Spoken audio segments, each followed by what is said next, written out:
5 décembre, il est 13h20, je reviens juste de Bordeaux. J'ai été faire mon échange d'argent, enfin mon échange, commander l'argent pour Alain Couret. Allez, c'est parti pour les calendriers d'avant des chats, parce qu'ils sont pas contents, ils attendent.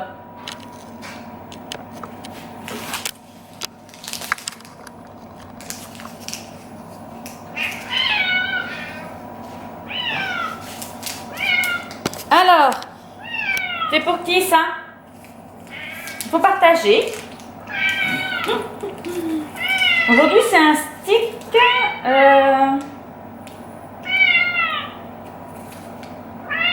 Je sais pas si c'est pas au poisson. Oui, c'est pour toi. Et tu attends. Attends. Et ça suffit. Non. Là. Il est là. Voilà. Et B, je sais pas ce qu'ils mettent dedans, mais... Attends, j'arrive pas à la voir. Si tu réclames, tu l'auras pas. Il est accroché à moi, je sais pas si vous le voyez, moi je le sens surtout. Allez, puisque tu n'es pas gentil, ce sera pas ton rond en premier. Oui, c'est bien. Toi tu viens là. Non, il est là. Et et ici, sauvage. Non, mais c'est pas possible, vous êtes des terreurs. Là. Et c'est chacun son tour, il est là le tien. Allez, on va faire l'onax, parce qu'il est sage, lui. Il n'est pas fou comme ses chats. Alors, on a dit le 5. 8, 12...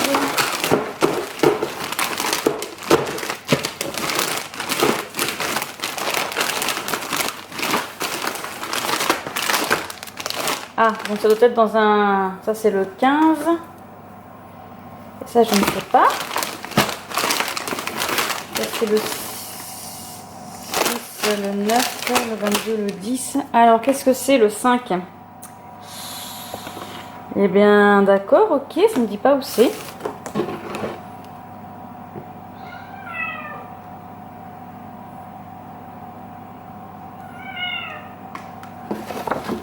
J'ai pas le 5.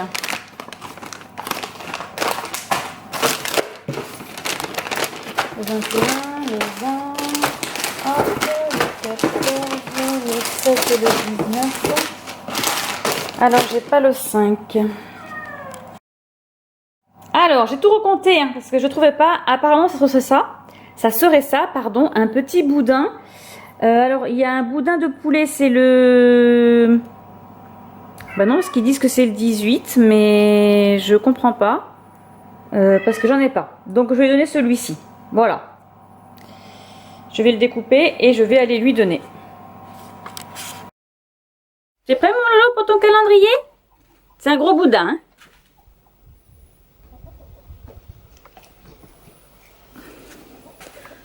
Parti le manger. Bon, tout ce qu'il a mangé pour le moment, il aime. Hein. Tout ce qu'il a eu, il aime.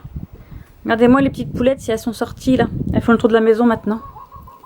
Elles gratouillent partout. Elles sont contentes.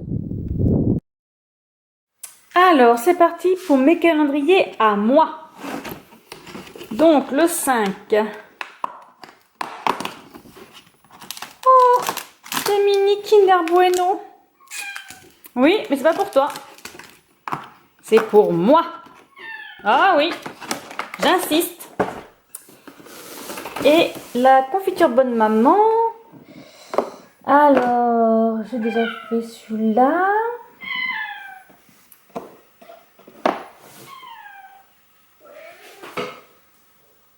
Donc, où est-il caché? Il est caché là. 5, 5, 5, 5. Oh, c'est un thé. C'est une infusion douceur. Voilà, donc je sais pas trop. Oui, c'est une infusion douceur. À tester lors du goûter. Bonjour à tous, on est mercredi 6 décembre.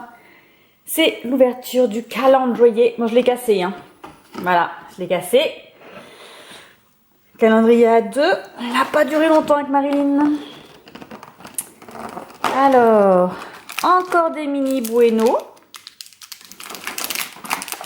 Hop, dans celui-ci. Et pour la bonne maman, ah, il est là. Une petite confiture. Et ce sera ananas et gingembre. Voilà. Est-ce que vous avez déjà vu un chat de cirque? Voilà. Oui, montre à la caméra comment t'es jolie. Fais le beau.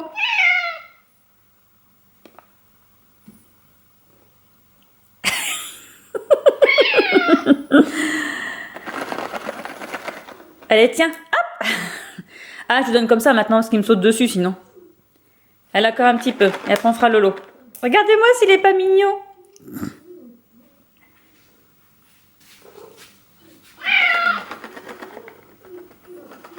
Il tient sur ses pattes. Hein. Allez, ça suffira. On va faire l'Onax. Parce qu'après, il y aura Patanron qui va arriver. Il est en train de dormir là. Mais je pense qu'il va l'entendre pleurer. Oui, j'arrive mon Lolo. Alors le 6. Le 6. Et aujourd'hui, c'est d'un coup de poulet. N'est-ce pas? Allez. On va aller voir si lui, il aime ça. Ah, c'est plus pour toi, chaton, maintenant. C'est pour le chien. Oui. Attends, Lolo. Allez, assis. Fais le beau, toi aussi, là. Il va se lever. Tu veux? Allez, il faut que je le pose par terre. Attends. Je te les mets là. Voilà, je donne toute la poche parce que je ne vais pas m'embêter. Comment ça, tu le veux pas? Ben ça y est, c'est tout donné. Ah, mais mes canards, ils sont pas contents. Ça y est, il est parti avec. Il fait beau aujourd'hui. Il fait froid, mais il fait beau. Ça y est, Patanron est réveillé. Viens là, chaton. Oui. Parce que normalement, lui, fait l'acrobate, quand même. Allez. On va faire le beau. Voilà, c'est bien. C'est un bon chat.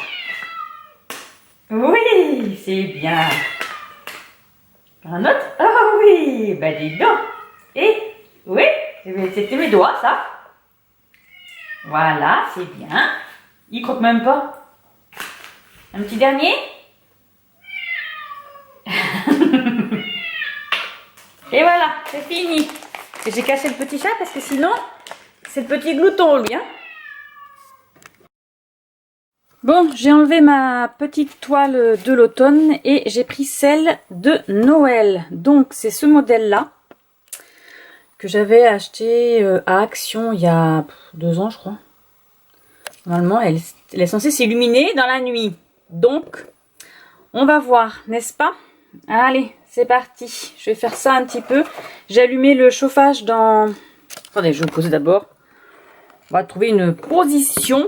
Position 1, 2. Hop, on va s'allumer déjà. Voilà. Parce que je sais pas par où commencer. Je pense que je vais commencer là. Hein, pas de petit coin. Donc, oui, j'ai allumé le chauffage dans mon chalet. Parce qu'il fait froid. On va mettre un petit peu de lumière en hauteur aussi. J'aime bien. Voilà. Voilà, voilà. Et après, j'irai coudre. Je vous montrerai un petit peu où j'en suis.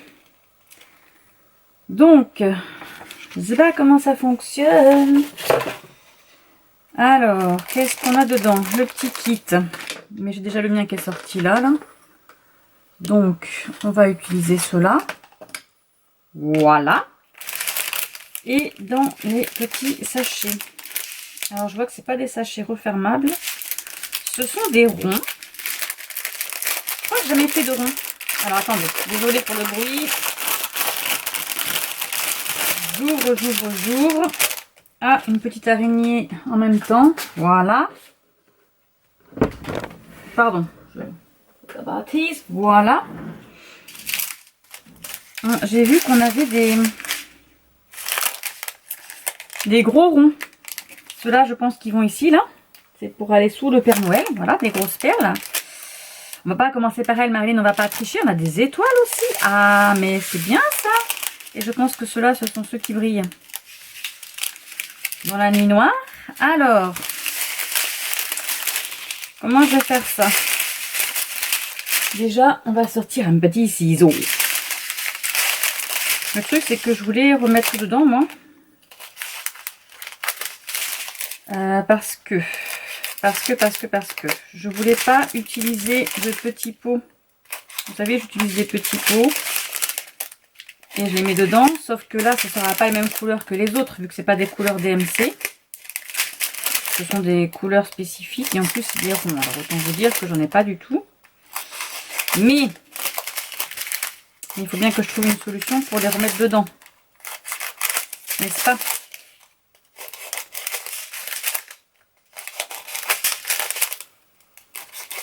Bon, sinon aujourd'hui c'est un jour rouge. Question électricité. Donc je ne ferai pas de machine à laver, j'en ferai ce soir.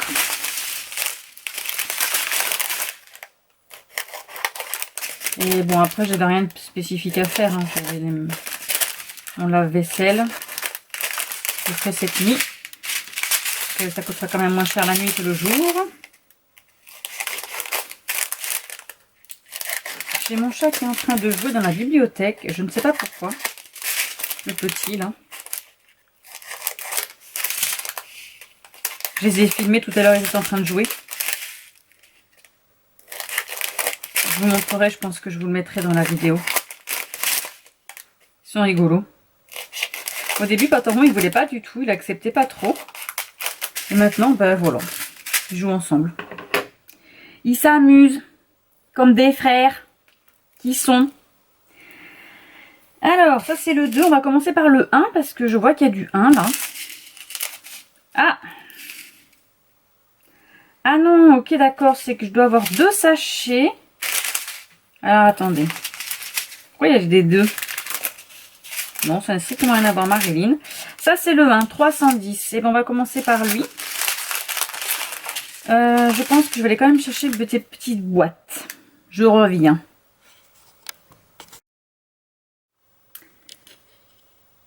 Ça y est. Alors, je vais déjà avancer un petit peu. Voilà, j'ai fait mes petits paquets. Mes petits tas. Et dedans, il y a des AB. Donc, si je me trompe pas, les AB, normalement, ce sont des spéciales qui brillent. Donc, on verra bien si c'est ça, Marie. Donc, c'est parti. On va commencer par le côté gauche. Parce que comme ça, je ferai pas de bêtises. Et puis, comme ça, si ça pousse, j'ai la place de mettre mes drills là. Bon, sinon, j'ai commencé ma lecture. Enfin, j'ai bien avancé. Donc, alors, on revient à EDP. Ils ont mis des ronds dans des carrés. C'est intelligent, ça. Bon, bref. Surtout que je suis pas très douée, moi, avec les ronds. J'espère que ça va aller quand même. Hein. Bon, revenons à ma lecture. Donc, j'ai bien avancé. J'en suis à plus de 50%. Donc là, François est parti à la guerre. On est lors de la Première Guerre mondiale. Bon, là, j'en suis déjà à 1917 ou 18, je crois. Donc, il est parti à la guerre. C'est pas très joli quand il rentre, qu'il a des permes de 3-4 jours. Il est ailleurs, en fait. Il est au combat. Alors qu'il est... Ah! Mazette! Bon, les bêtises sont réparées. Alors oui, donc je sais pas si je vous en ai parlé du début du livre, ce que je vous raconte le milieu là, mais en fait c'est l'histoire d'une famille. François, Mathieu et Lucie, ils sont frères et sœurs. À l'âge de 12 ans, François apprend que sa maman est enceinte et en fait son père sa mère lui annonce que qu'il s'en va et qu'il doit. Oui, du coup c'est pas à coller, hein. Ça me fait des trous, moi. Je vais en mettre un de plus, tant pis. Et qui doit partir dans une autre ferme, à une demi-heure de marche de chez eux, pour aller travailler. Il aura des gages, parce que ses parents ne peuvent pu subvenir à ses besoins étant donné qu'il va y avoir un nouveau bébé. Alors ça lui fait un petit choc quand même parce que François était doué à l'école et le maître avait dit au père qu'il pouvait faire des études et peut-être pour devenir maître ou autre chose quoi. Sortir des champs, d'être paysan. Bon, le père et la mère n'ont pas voulu. Ils ont entendu, hein, mais ils n'ont pas voulu. Et du coup, François est parti. Ensuite, il y a eu un drame, donc la mort du père. La famille a été chassée de la demeure, de la ferme, parce que même si Mathieu essayait de travailler avec sa mère et sa sœur, mais voilà, il était tout seul, Mathieu, c'était un petit garçon. Je sais pas combien d'années il a d'écart avec François, mais pas beaucoup, s'il a un an et demi, quoi. Donc voilà. Ensuite, la maman décède, bien évidemment, sinon c'est pas drôle. Donc Lucie est placée. Lucie trouve un emploi en tant que servante dans un château. Donc elle va découvrir un peu la vie de château, on va dire. Voilà, donc en fait on va suivre les 3 enfants de leur destin en fait. Il s'avère que François, lui, va être enrôlé à l'armée, bon parce que là c'est obligatoire, hein. Je crois que c'était 1 an, parce qu'après il parlait que ça allait devenir pendant 3 ans. Et ensuite, quand il va revenir de l'armée, il va trouver un travail dans une ferme, et dans une ferme avec, c'est une mère et sa fille qui s'en occupent. Le papa est décédé l'année dernière, et en fait ils font la récolte de châtaignes. Ils sèment du blé noir, donc le seigle, et ils font autre chose je crois. Non, je crois que c'est tout. Voilà, donc il va s'occuper de ça et il va tomber amoureux de la fille, de la fille quoi. Aloïse, il s'appelle. Ensuite Mathieu, lui, il va s'enrôler à l'armée, mais en Algérie. Lui, il part au soleil, il veut changer de pays. Il veut pas rester dans les montagnes, dans le froid, dans la neige, voilà. Et on va suivre ces 3 destins qui, malgré tout, essayent quand même de se retrouver. De temps en temps, François, alors ils s'écrivent hein, par contre, ils s'écrivent. Donc François, lui, ensuite il va arriver, donc il se marie, après il va y avoir la guerre. Donc il va être tous les hommes hein, de tout âge, enfants, enfin jeunes enfants, on va dire, vont partir à la guerre. Et voilà, donc il revient de temps en temps, voir sa femme et sa belle-mère, et puis travailler la ferme, quoi. Parce que si elles cultivent pas leur blé, et si elles récoltent pas les châtaignes, elles n'ont pas d'argent pour vivre, pour pouvoir monnayer, pour acheter à manger, quoi. Mathieu, lui, alors on suit beaucoup François dans ce livre. Il raconte beaucoup plus de choses sur François. Nous allons suivre aussi Mathieu, du coup, en Algérie. Et lui va se retrouver, bien malgré lui, à s'occuper d'une ferme. Voilà, donc son général, à lui, l'envoie dans une ferme pour garder, parce qu'il s'avère qu'il y a des vols. Et il veut savoir si c'est le métayer qui vole. Voilà. Et en fait, c'est pas lui, il va découvrir que c'est quelqu'un d'autre. Mais Mathieu va se plaire là-bas et va travailler la terre. Il va aider le peuple de là-bas. Alors ce sont pas des Algériens, parce que lui après il s'en va en Afrique. Il est en Afrique là. Il est donc c'est un peuple africain. Je ne pourrais pas vous dire le nom exact. Et donc du coup il va se mêler à la vie du village, etc. Et il va se faire aimer du peuple parce qu'il est pas en train de les diriger méchamment. Il leur donne des astuces. Il va assécher quelques terrains pour des parcelles pour pouvoir cultiver, etc. Donc il va les aider. Et il s'avère qu'il aime bien la terre. Voilà. Et il va demander au général s'il peut rester là au lieu de... Vu que c'est sa ferme au général, c'est le général qui décide. Hein, s'il peut rester là au lieu d'aller à la guerre. Sauf qu'un jour il va apprendre que la guerre fait rage en Europe et que ça s'arrête pas. Et lui il se dit je suis là à cultiver alors que mon frère est à la guerre. Donc il demande à son général de partir et son général lui dit de toute façon toutes les troupes de France qui sont expatriées comme ça dans d'autres pays sont rappelées justement pour partir en guerre. Donc il essaye de... voilà, donc là il est parti au front et il essaye à chaque fois de retrouver son frère. Il essaye de voir si quelqu'un entend parler de lui, etc. Sauf que pour le moment, il n'arrive pas à le retrouver. La petite Lucie, elle est très belle. Il s'avère que dans le château où elle travaille, il y a un garçon, Norbert, qui revient de temps en temps de l'école. Donc il revient pendant les vacances quand il a fini ses cours. Je crois qu'il devient avocat. Et à ses 18 ans, il va commencer... Alors elle, quand elle est embauchée, elle a 16 ans. Donc elle fait attention parce qu'elle a failli se faire violer par le cocher, par exemple. Donc elle fait très attention aux hommes. Mais elle va tomber amoureuse de Norbert. Voilà. Qui a des jolis yeux, qui est très gentil avec elle, qui la prend pas de haut, enfin voilà, qui fait attention à elle, etc. Et voilà, ce qui devait se passer se passa. Norbert va jouer de ses charmes. Sauf que mademoiselle va tomber enceinte. Voilà. Elle ne dit pas qui a fait ça. Sauf que sa patronne lui dit, en fait, il faut que tu partes. Donc elle va lui trouver une place à Paris. Elle lui a dit, tu vas, je crois que c'est chez la sœur de sa patronne là, tu vas aller là-bas, mais par contre en contrepartie, ton enfant, une fois qu'il naît, tu le mets à l'hospice, tu l'abandonnes, quoi, tu le laisses pas, tu le gardes pas, quoi, tu peux pas le garder. Bon, elle sera toujours payée, voilà, donc elle va travailler comme servante là-bas, sauf qu'elle va pas vouloir abandonner son bébé, et quand le bébé va naître, donc ça va être une petite fille, elle va demander à la sœur, donc c'est parce que ce sont des catholiques, c'est l'hospice, c'est religieux.